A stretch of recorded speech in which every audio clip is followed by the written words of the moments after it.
Go, go, go, yes.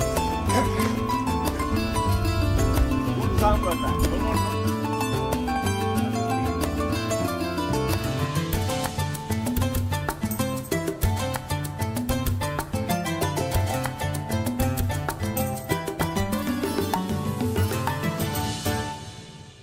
I'm very happy to be here with you. My pleasure. Why are we here actually? What's the meaning of this? First of all, I think we enjoy being together. That's for sure. We are here to talk about the code of ethics of KMG. Krav Maga is a weapon. Krav Maga is a tool. Krav Maga is a system. It has to be considered as such. So one should use it for the good. One should use it for the self-protection, the self-defense. One should use it for assisting others, not for harming other people, not for only safe gain. Krav Maga is also for self-development. Conquering yourself, conquering your desires, your angers. How do we walk in life? So these are tools that are, Krav Maga is giving us tools. So the moment we have the correct code of ethics, we are going in the correct way. Im used to say, we wish to educate the people to be good citizens.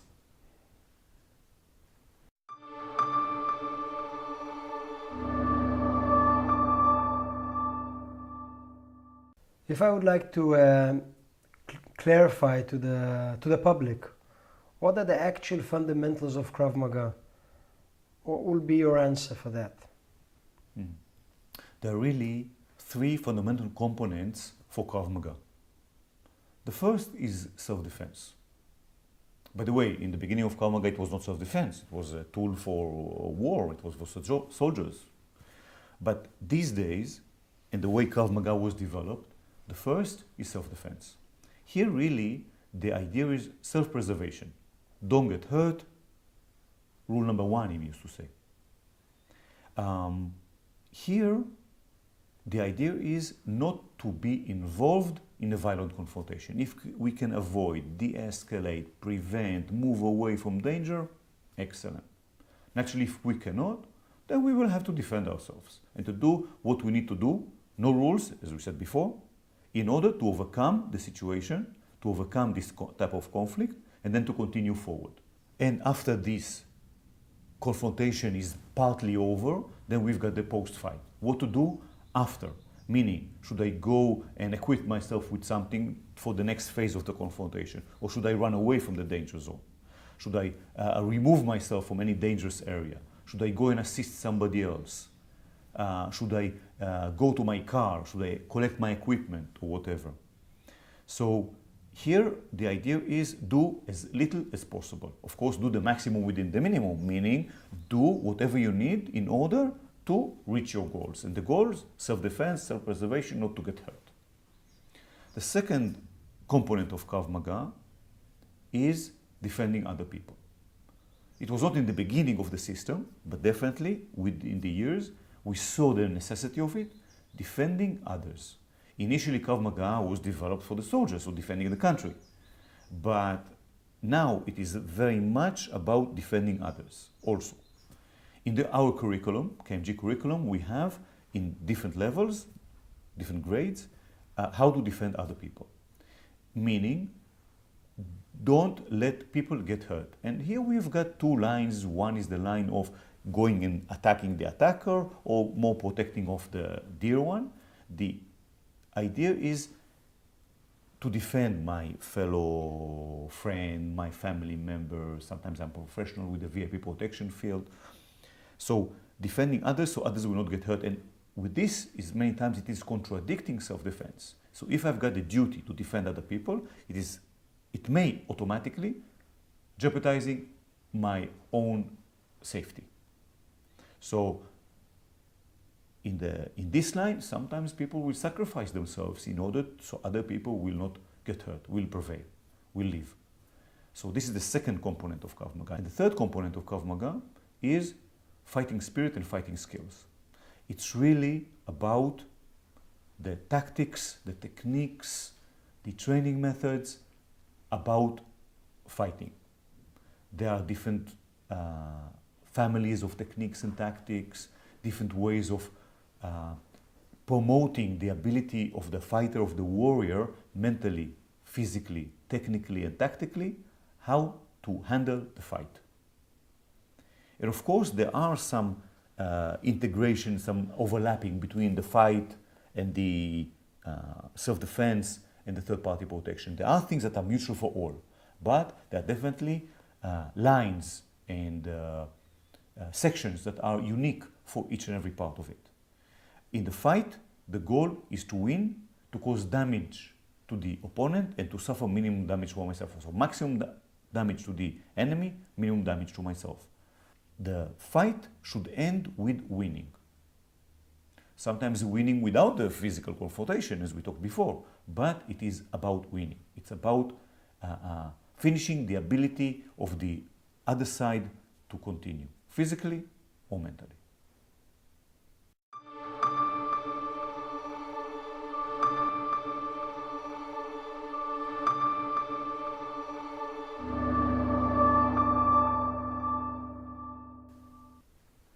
Okay, I relate to everything you say, but as being a martial artist for a long time and your student in the past, usually one of the questions that arise is about violence. A system which is so effective like Krav Maga, how will you implement non-violence there? One of the main rules for us is non-violence. And in the non-violence, we mean that you should use your forces in order to avoid conflicts, in order not to hurt other people. Of course, Krav Maga is a lot about dealing with violent confrontations. So sometimes it is violence against violence. But the main thing is not to use as little as possible as violence. In the Israeli army, there is something called purity of arms. Meaning you've got tools, you've got weapons. It has to be pure, not to hurt other people who are innocent. Not to use weapons in order to inflict your powers on other people, but to reserve them, to control yourself. Okay, in the past we used to talk, and one of the things I've heard from you is about the intention behind the act. Can you elaborate this? Sure. If I'm violent, why am I violent? Or if I'm non-violent, why? So if my intention is to hurt other people, if my intention is to destroy the other person, then why am I doing this? Is it a response to a violent confrontation? Or is it something that I would like to gain with it, some advantage on another person, to manipulate other people, to put them under pressure? So the intention should be, for us, is I want to protect myself and others. In non-violence, there's a question, what are your motives? Yeah. Motives are anger, motives are frustration. Or duty. Duty. Do you need to defend yourself? Do you need to protect yourself, which is definitely a commandment? Do you need to protect other people? Or are you using it for your self-gain, your violence, I mean? So non-violent also, first of all, is internal, because these are the motives. If we take a soldier in the battlefield, he pulls the trigger, he kills somebody. He can get a medal for this. If the same soldier with a similar weapon is doing something similar in a pub or in the city, with another motive completely, he will be in jail. So the motive here plays a huge role.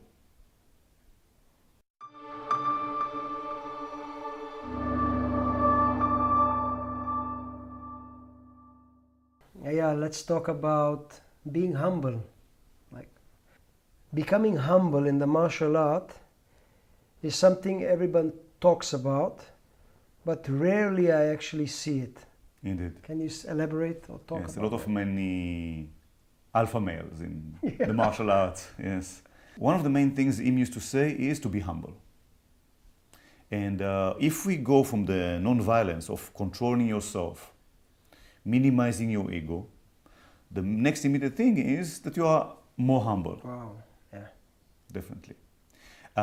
If you are humble, then you've got less conflicts in life. If you're humble, you can hear other people, you can learn from other people, you can accept teaching from other people, you can accept opinion from other people. If you are humble, if somebody swears at you in the street, just ignore him. You don't have to go and fight him. Just, I don't care. One of the things I've been seeing, and we talked about this in the past as well, that many of the students, they truly want to be masters very fast. So does this have a connection between being a student to being humble to conquering yourself? Is there any connection? The moment you are a student, you understand that the knowledge comes from other people. The knowledge comes from the instructor. He's the one that is teaching you. And the experience that you are acquiring is from training with another person, which then you fail and progress. The more you fail, the more you can progress. Being a student is the first thing to becoming a teacher, to becoming a master eventually. There's a saying in the Japanese culture, to become a student means 3,000 days of actual practice. This brings you to a stage of a beginner. Mm-hmm. If you want to advance and become a master, this means 10,000 days Yes. of actual practice. Yes. This means many years of being under control, controlling yourself, being monitored, getting corrections. I'll tell you an incident. I was teaching a group of instructors and expert levels. Imi was sitting by the side. He saw exactly the angle of my defense. It was defending a kick. And he said, no, it's not good enough. In front of like 30, 40 group of people, he said to me, no, do again. And again, and again. So I'm the instructor, sitting standing in front of other people, and he's telling me, no, do it again. I think it happened like 20 times until he was satisfied with my performances. I didn't think about, oh, he's humiliating me. I didn't think about, I've got a problem with what he's saying. What I was concentrating on was just to be better. So he taught me definitely the best lesson at that moment of to be humble. So he was pressing my ego a lot in that sense. That's good. Yes. So I think these are the first steps of becoming an instructor, becoming an expert, becoming a master, being in the footsteps of the lines of the teachers. That's very important.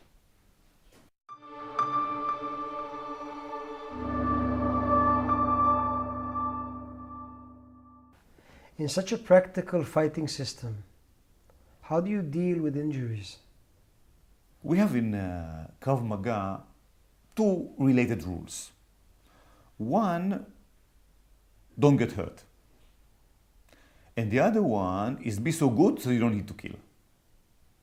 Not to get hurt, it means self-preservation, self-protection. And this is in two lines. One, in the line of reality. First of all, Krav Maga is about reality, and everything's about life and death. So first of all, not to get hurt, meaning we should supply the student, ourselves first of all, with the best techniques, with the best approach, with the best tactics, not to get injured, not to get hurt in the street. Then not to get hurt in training. So I should control myself, monitor myself, especially my angers, my frustration, not to hurt my partner, on one hand, to control myself, to hold the punch. My partner is giving me his body to use, really, so I'll get better. So must not hurt the partner. Also, must train smart, in the best and most sophisticated way, not to hurt myself. To smash myself on a brick, this is not the idea, of course. So not to hurt myself in training, not to hurt myself in reality. These are the two things. And then about be so good, not to kill. So again, Krav Maga is about life and death. And if you use Krav Maga, you must use it correctly. Not to do too much, not to do too much damage, to be in the maximum level of control and to choose the right aspect and the right technique and the right answer so the other side will suffer minimum damage. The moment the other side suffers minimum damage, then I did the the minimum in order to preserve myself, protect others, whatever I need to do.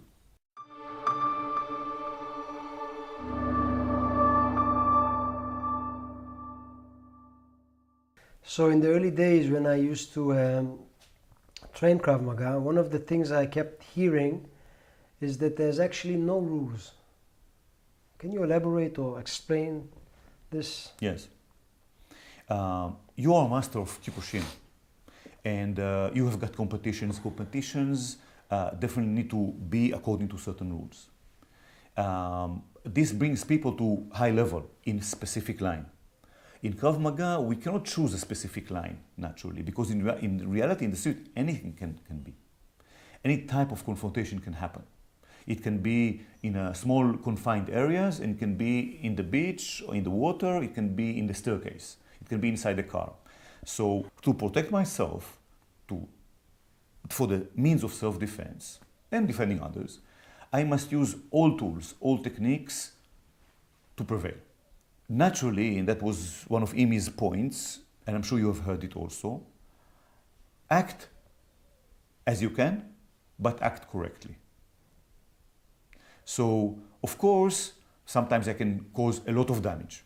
This means naturally to do the correct thing in the correct time and place. At every situation, you should do the best solution. So there's no rules, you can do whatever. However, if you think about it, everything is about life and death, and also not to be in front of the judge, not to go to jail is also to preserve yourself, and also about self-defense. So you should do the minimum in order to save yourself, connected with the previous point that we talked about. If there are no rules, it doesn't mean that I can do whatever I want. It doesn't mean that I can destroy who is in front of me. And there's an issue here, very important to understand. What does it mean to win? To win in Krav Maga, to win in confrontation, there's an important issue here. And also winning in training. If we look at reality, so in reality it is always win or lose. Even if I did not fight at all, even if there's no physical confrontation, there should be a win and lose, meaning winning for me is I reach my goals. And if my goal is not to fight, and that's usually my goal in self-defense, definitely I reach my goal, I won. Win and lose, I don't want to lose in reality. In reality, I want to win. I want to stop the attacker from continuing. And in this case, winning means two things, one of the two. One is attacker cannot, and the other one doesn't want to attack. So if the attacker cannot attack, meaning he's broken physically, I physically destroyed his abilities to continue. The other issue is mentally broken. He surrendered, he gave up, he ran away. He said, don't attack me anymore. This is type of course, a winning. So from our point of view in Krav Maga, we need to win the confrontation. Win this violent incident. Even if, again, without hurting anyone, without physical confrontation, if I can threaten him, if I can behave like a crazy person, if I can drool even, and he will not attack me, and he will not get close to me, excellent, I did my job. Winning in self-defense and winning in a fight is completely different things. You know very well in the competition that you guys are doing, winning is very specific, knock down, knock out, get some points, this is winning. For us, winning in a fight is causing maximum damage to the opponent. It's a fight, not self-defense. Winning means maximum damage to the opponent, minimum damage to me. So the goal is to destroy the other side. Physically, mentally, whatever we choose. But that's the idea. In training, it is not like this. In training, when we train together, what is the end? I got better, you got better. That is training. So in training, it is winning-winning. In the training, it's win-win situation. In the fight, it's win-lose situation. Here, we're in the win-win situation. And most of us, most of the time, most of the days, we are really doing win-win because we are just training together. We are preparing for the win-lose, but all the time we are doing win-win and we are controlling ourselves. So that's the first winning.